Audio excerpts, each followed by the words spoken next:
The first will be to revive the mayor's office to protect tenants. We will not compromise on housing quality. The second is to create a LIFT task force. LIFT stands for Land Inventory Fast Track, to leverage city-owned land and accelerate housing development. The last executive order is the creation of the SPEED Task Force. SPEED standing for Streamlining Procedures to Expedite Equitable Development. This task force will identify and remove bureaucratic and permitting barriers that drive up costs and slow housing construction and lease up. You know, the only good part he probably said was the permitting thing, right? Because there is, in blue states, they have a permitting issue, okay? A whole bunch of red tape issue, the bureaucracies of making or constructing a home. The other stuff he said is like, okay, one, first of all, caring about tenants and affordability. There's a housing shortage, okay? And the houses that are there, owners don't want to sell it, nor do they want to rent it out because it's not feasible. It doesn't make sense cost-wise.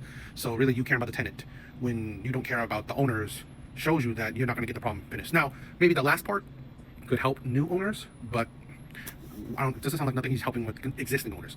Now, the second part he said, like, for cities to create housing, honestly, there are city-owned or city-created grocery stores that are unprofitable. That's not profitable. So they go bankrupt or they close. I'm sorry. In a nation where you need profitability to sustain, then it doesn't make sense. Because one, if it's not a profitable venture, constantly losing money, even if it's government backed, the government can only do so much, right? The government's money is not endless. Government's money is people's money. So to create this endless money of non-existent profitability, government has to continue taking money from the people to sustain something that is money losing, right? That loses money.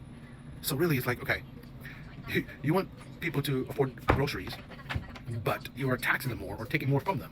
It's like if you're not taking, you know, hurting them on one end, you're hurting them on the other end. So really, it's not really solving the problem. I mean, and again, I'm telling you this, right? I'm not like a smart economist or anything. So if I'm wrong, I'm wrong. But from an average person's point of view, that don't sound that great. That don't sound like you're solving the problem. Not like I said, maybe the last part where he said you're trying to get rid of the bureaucracies of creating new homes. Yeah, I think that would probably help solve some problems. But you're not helping existing problems and the red tape of creating homes. If the government's gonna create homes and they're gonna, I don't know, give free rent or free homes or low cost homes, it's like you're losing money. And to make up for the loss of money, you're just gonna take more money from the people. I don't know. This is the thing. I don't. You know, this whole thing with like blue, red states. I don't know. I care for the prosperity of Americans. So if if New York succeed, great. If a red state succeed, awesome. But sometimes I just feel like these people are not succeeding. They're just hurting the people, because this is the thing. Right? We want to say New York is, as a blue state, one of the most highest GDP. California, a red